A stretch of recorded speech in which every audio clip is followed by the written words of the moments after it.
the difference between a good manager and a good leader is that a good manager has all the right answers, but a good Mhm. leader asks all the right questions. The difference between a good leader and an incredibly impactful leader is that an impactful leader will not just ask you the right questions, but will go on that learning journey with you. You'll be Like that. part of that building process, and so will that leader.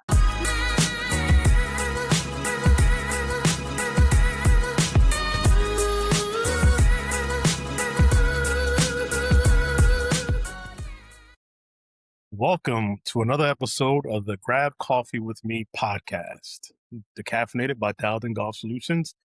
Today's guest is Nir Samuel, founder of TAB Tampa Bay. He's an executive coach, advisor, and someone who has spent more than 20 years leading large-scale operations and business transformation across multiple industries. From overseeing hundreds of millions in revenue to now helping local business owners grow with more clarity and confidence, Nir brings a unique perspective on leadership, entrepreneurship, and building a meaningful life alongside a successful business. Nir, it's great to have you on the Grab Coffee with Me podcast. How's it going? It's great. Thank you for having me. It's great to be here with you. Thank you, Ian. Hey, so I'm going to ask the most important question. Are you a coffee drinker? I am. I've gotten more and more into coffee ever since I had kids. Okay, cool. So what is your go-to coffee order? Just as is, black. But if I had my choice, I always go for cold brew. Oh, okay, cool. Nice. So let's start at the beginning. Tell us a little more about your background, where you grew up, what shaped your mindset early on, and how did we get here today? Yeah, so great question. I was born in Israel, lived there till I was 13, and then moved to Chicago. I lived in Chicago suburbs, I should say, for about 10 years.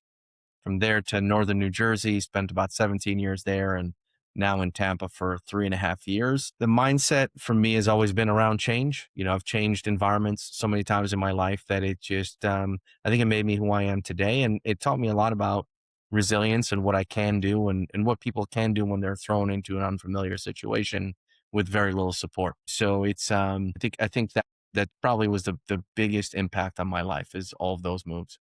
Yes. Now you talked about or you mentioned change. Some people don't like to change. I love change. I can't eat. It's hard for me to eat leftovers because I can't eat the same thing over and over again. I love something new. Did you always adapt to change? Were you, always accepting of change?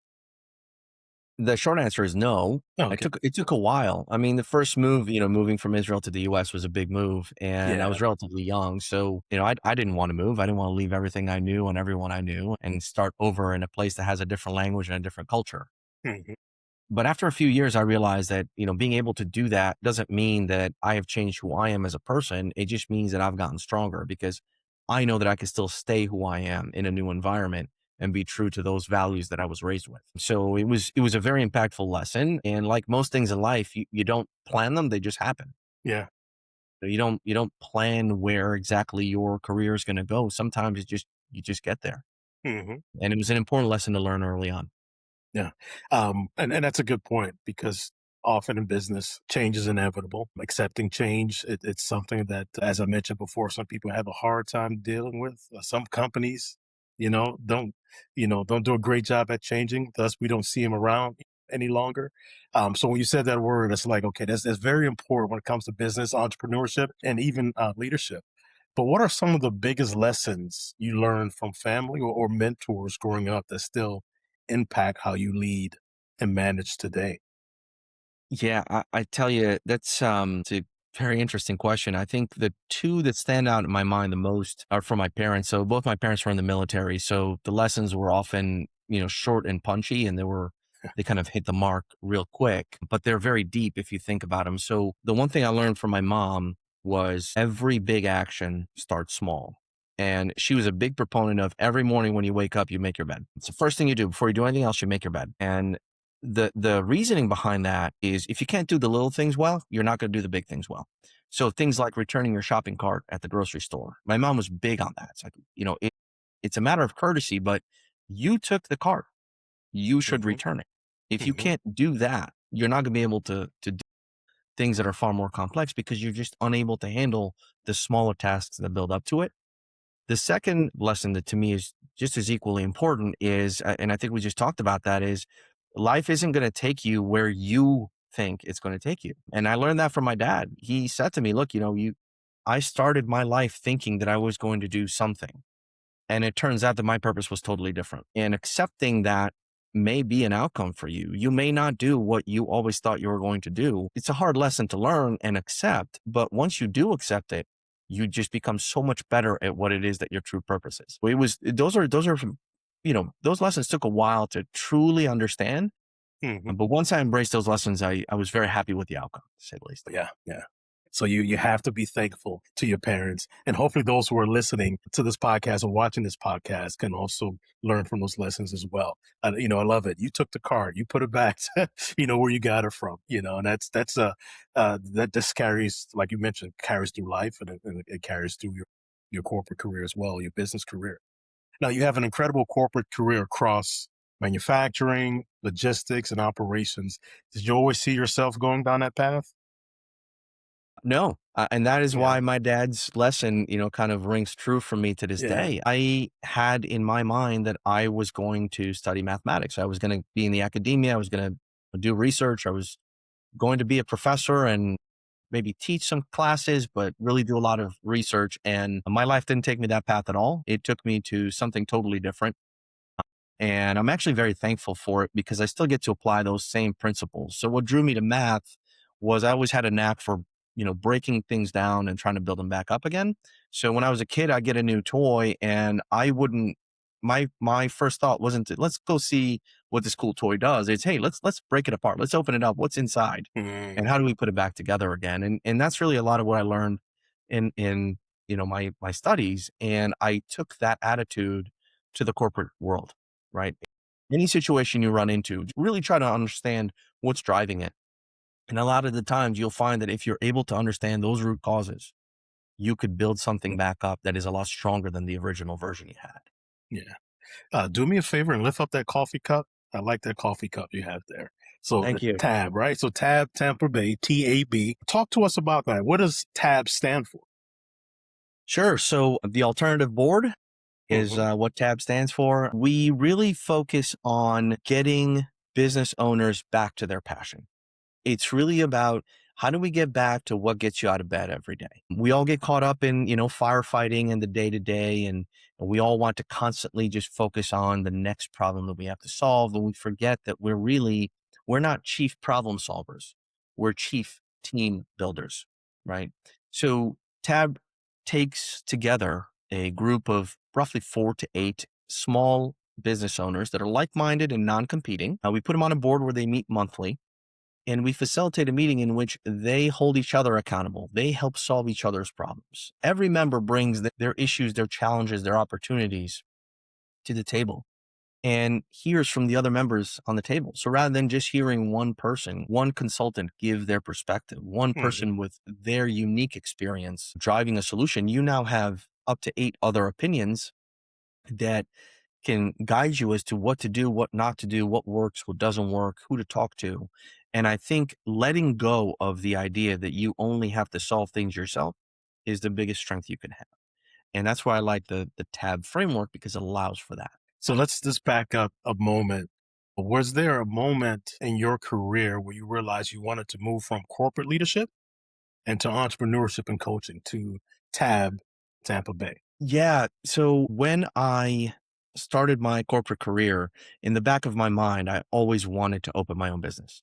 I said, Okay. look, I like working for other people, but I want to do this for myself. And as I sort of progressed through my career, I realized that all of my work, without exception, was about people. So whether I was in finance, whether I was in operations and manufacturing and distribution and sales, I was always focused on people. Every problem that we tried to solve revolved around how do we solve it for the people involved, regardless of whatever newest technological innovation was coming out or Hmm. any new strategy or method. It was always about people. And I realized that one day when I do open my business, I want to help people in the most impactful way that I can.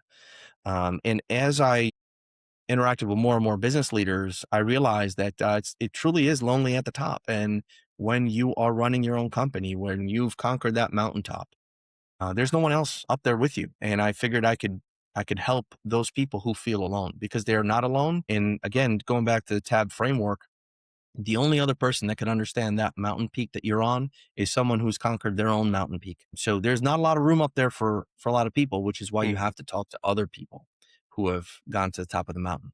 Yeah. So that's the moment where I realized, okay, I can help and I can create this framework and I can give back to all the people who have helped me along the way, and really give them something that hopefully makes them realize they're not alone and they don't need to be alone. Now, you talked about your journey from Israel to Chicago to New Jersey. Why Tampa Bay? Why here? Why set up shop and your roots here in Tampa Bay now? From the very first time I came to Tampa, I it always felt like home. Anybody you ever talk to will make you feel like you're at home. Hmm. Very warm people, obviously warm weather, Hmm. but people were always focused on doing the right thing and growing, and not just growing themselves, but growing together. There's always an environment of collaboration, no matter where I go, no matter what I do. And that's the kind of environment I wanted to raise my kids in. And that's why my wife and I chose Tampa. I mean, that's Hmm. why Tampa was important for us. We love Florida in general. Obviously, it's a great state, but the feeling of home that we have in Tampa is hard to replicate. Yeah, yeah, I cannot agree more. What are some of the most common things that you see that business owners struggle with when trying to grow or scale? Yeah, that's I would say is letting go. And I think it goes beyond business ownership. I mean, even for people who are sort of climbing the corporate ladder, letting go of something that you've built and allowing someone else to kind of take a portion of it over is very difficult. It could be a little scary, but Hmm. the trade-off is you're allowing someone else to take control of the brand you've built. And you don't want to do that easily, and you don't want to compromise what you've built up to that point, especially when it's someone's business. I mean, that's their baby, right? I mean, you're asking someone else to take care of your baby, and that's a big move. So I think this is where a bit of a mind shift needs to happen to realize that yes, you're taking a risk, but the trade-off is you're building a team, you're building someone, you're giving them an opportunity to go on that journey that you went on. And you're really building an ally that's going to be there for you long term. So if you develop them right, if you bring them in and if you collaborate with them, you're really kind of giving them the opportunity that you were giving. And you're not just giving an opportunity, you're creating that opportunity, which is far more powerful than anything that, you could do for that person in terms of directly delegating or managing them. Yeah, very true. In our previous conversation, you talked about helping people discover strengths that they didn't know they had. What does that process actually look like? Yeah, it took me a while to get to this point. Hmm. I'll admit that. It starts with listening. One of the things that I realized early on is I wasn't listening to understand people. I Yeah. was listening to respond. So as someone is talking to me in my mind, there's a part of my brain that's going, okay, I can't wait for the first pause in the conversation so I can share what I have to share. As I sort of gain more experience, I realized to shut that part of my brain down. That old saying of first seek to understand, then to be understood. Truly understand what that person is telling you. And then is I like to say, we like to help you find superpowers you didn't know you had. And let's take the example we just talked about, delegation and allowing other people to be part of your process. That is a superpower, right? Building an environment to grow a team is a superpower, right?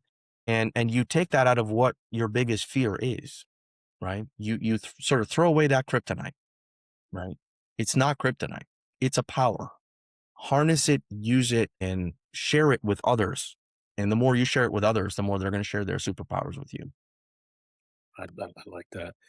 In your opinion, in your experience, what separates not good leaders from great leaders, but good leaders from impactful, truly impactful leaders? Yeah, let me kind of take a step back. I'll Yeah. I'll tell you, I was once told by a CEO that I worked for the difference between a good manager and a good leader is that a good manager has all the right answers, but a good Hmm. leader asks all the right questions. Now, if you take that forward, the difference between a good leader and an incredibly impactful leader is that an impactful leader will not just ask you the right questions, but will go on that learning journey with you. You'll be part of that building process, and so will that leader. It's not just about, achieving your goals, hitting that KPI, getting to the next revenue target. It's about, did I create a team? Did I get a group of individuals to work together to achieve a goal that none of them could achieve individually? And if you're truly humble about it, you alone couldn't achieve that goal. So that's really, I think, to me, just from my life experience, is the difference between the leaders that were great for me and the leaders who made the biggest impact on my journey. This region, the Tampa Bay region, has a strong and growing entrepreneurial community. What excites you most about the business scene here right now? I would say that the diversity of business types is one of the two most important things about this region. I mean, defense, technology, real estate, health, you name it, it's here. It's any size, any type of company you could think of. It's here. It's happening here one way or the other. That is incredible. If you are someone who likes a dynamic environment, if you're comfortable with change, this is the place to be. The second thing that is, to me, is equally important is, if you talk to business leaders in the Tampa Bay area, and it doesn't matter where in Tampa you go, either side of the bay, north, south, east, west, it doesn't Mhm. matter. They all have the same mindset. They're all collaborating, they're all contributing, and they're all looking to work together no matter who you are. Every single event I go to, every meeting I have, somehow the question is, okay, how do we work together comes up. And you don't have to prompt it. The question just comes naturally. It's ingrained into this area and to the people who are here. And even people who are sort of transplants who come in from outside very quickly pick up that mindset because it's contagious and it's exciting and it all opens opportunity that you just didn't have before. So I think that that collaborative environment across multiple disciplines and different parts of business is what's the most exciting for Tampa, I think. And for someone listening who feels stuck in business or life, what's one piece of advice you'd give them? Ooh, there's a lot.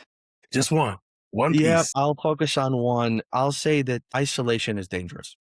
Yeah. Okay. You're not going to figure it out all by yourself. You shouldn't even try to. You're not going to do it all by yourself. It's not, life is not meant for you to live alone. Find someone you trust, go out there, have coffee, have lunch. Biggest breakthroughs you're going to have are on the other side of a vulnerable conversation. Mhm. If you could get someone to just listen and offer some perspective that is different from yours, that isn't as emotionally attached as yours, you'll often see things that you didn't even think were possible. And that too, that vulnerability is also a superpower. Yeah. Good answer. Let's dive into that a little more. Why do you think some people isolate themselves, even some that are successful? They may have successful businesses. Why do you think they isolate themselves? Yeah, that's a tough one to answer, especially Hmm. for being in this environment here in Tampa where we Yeah, we yes. kind of we're constantly collaborating. Hmm. I think a lot of it has to do with people at times will try to focus on one thing and stay true to that one thing, and other things will slowly fall off by the wayside. So we create this pattern where it's constantly, I have to do this, I have to do this, I have to do this. And anybody who has ever, been in charge of any team or led an organization or run their own business knows that firefighter hat, it's the toughest hat to take off. Hmm. For some odd reason, it feels like it's always glued to your head. No matter what you do, no matter who you hire, is you're always just naturally getting pulled back into things. So I think we get ourselves into these patterns and we don't mean to. It just happens that way. So I think it's important to kind of at every moment, every decision moment you make, really apply that 80-20 principle. Am I making the biggest possible impact with the smallest amount of time that I have? And if you don't, you'll find yourself in a way where your business forces you to start making those decisions. Yeah, yeah, very true. All right, we've got some rapid fire questions. What's one Okay. book or podcast you always recommend? Business book or podcast? I'm sorry. Business book or podcast? Aside from this podcast, There we go. I like that answer. I'll go with a book. The book I always go back to is a book called Make Your Bed by retired Admiral William McRaven. If you are trying to execute anything in any part of your life, That's the book to go to. Start small and build from there. Love it. Love it. Biggest leadership lesson you learned the hard way. Okay. Lots of lessons, unfortunately, I learned the hard way. Mm-hmm. I will say that leadership is not about where you go. It's about who you take with you. Love it.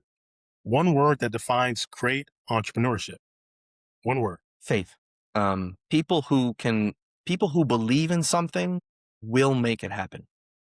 If you could have coffee with any business leader, past or present, who would it be and why? Okay. I would have to say I would pick Winston Churchill. Mm-hmm. He faced isolation and danger to extents that obviously I've never seen, but I think a lot of Mm-hmm. people have never experienced. And he never backed down. And I would just love to pick his brain as to, okay, how? Just tell me how. That's why I would pick him. Yeah, great. So, Nir, this was awesome. I appreciate you sharing your story, your perspectives on leadership and entrepreneurship, and the work you're doing to help businesses grow, and not only professionally but also personally. If people want to connect with you more about TAB Tampa Bay or follow what you're doing, where's the best place for them to go?